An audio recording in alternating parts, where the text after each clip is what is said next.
మూడు నదులు ప్రధానంగా మనం చూస్తే కృష్ణ, గోదావరి, వంశధార, పెన్నా ఉంది. కానీ చాలా వరకు నీళ్ళు వచ్చే పరిస్థితి లేకుండా over a period of time ఉండే నీళ్ళు కూడా గోదావరి అవన్నీ శ్రీశైలంకి వచ్చిన తర్వాత ఆ ప్రాబ్లం వచ్చే పరిస్థితికి వచ్చింది.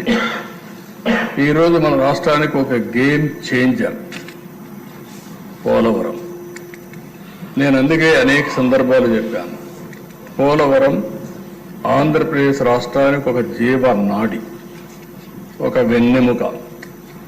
ఇది కానీ సమర్థవంతంగా కానీ మనం చేసుకోగలిగితే, అక్కడి నుంచి నదుల అనుసంధానం జరగగలిగితే ఈ రాష్ట్రంలో కరువుకు చెక్ పెట్టే పరిస్థితి వస్తుంది.